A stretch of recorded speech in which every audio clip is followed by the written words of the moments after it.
up their tennis shoes this weekend, all for a good cause. The second annual Africa Hope Run takes place Saturday at East Pier High School, and Dan DeVries joins me now with more to tell us all about it. And last year was the first year for it, and you had a fantastic event, didn't you? We had a fantastic event, Pete, and because you had us on the show, I think that's a big reason why. But no, we had 550 runners come out for a first-time event. That's remarkable. Tell me a little bit about the event. We'll talk about where the money goes next. Yeah, we take off from East Pier High School Saturday.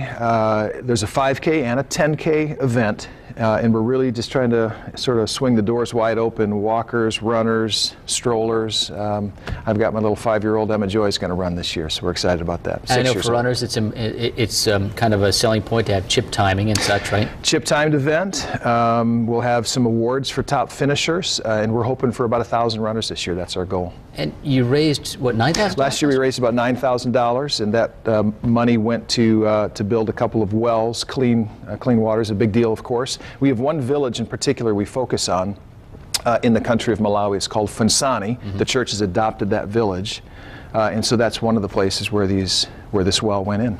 And tell me about this whole mission, because you're the pastor of Spring Lake Church. Yep. And you've been going over there for a number of years, right? Yeah, we started the mission about 5 years ago, and believe it or not, the lead singer from U2, Bono, has a mission to Africa for AIDS.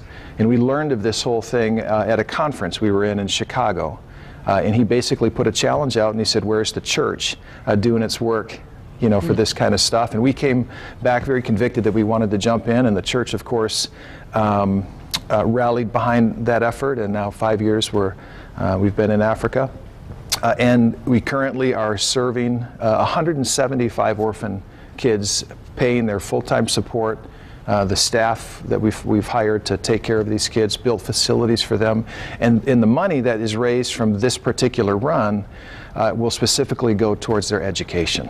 So what are the conditions like over the last 5 years since you've been there, and have they improved at all? Oh, unbelievably. We just got a chance to share at length with the church here a couple weeks ago.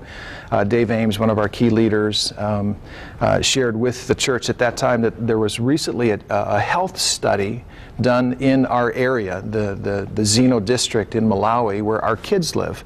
And the Funsani children were ranked the highest, or the healthiest kids of any of the kids in the entire district. And that's because of the church's, we have a real strong medical effort that we've sent teams really on every trip to take care of medical things. And to see the change over these past years, the kids are healthier. We've got medical records on all of these kids. Doctors and nurses from our church go once, usually twice a year, to take care of the children. But the need is still there. I mean, you can still help more children and more people there. Well, and the biggest thing is this, that we're focusing this year, is this education. There's about a 200-to-1 student-to-teacher ratio, which is obviously unheard of in our country. And so there's not much chance for these kids beyond those very young primary school years. And so we're hoping this year to make another dent in that. Well, Dan, thanks for joining us. And once again, folks that are watching can help the whole situation by just participating in the Africa Hope Run. Did you want to say something? Registration, you can come right to the race on Saturday and sign up the day of the event. There'll be plenty of time. So the registration will continue even at the event. It's on-site registration. Absolutely. And we have more information on fox11online.com on our website.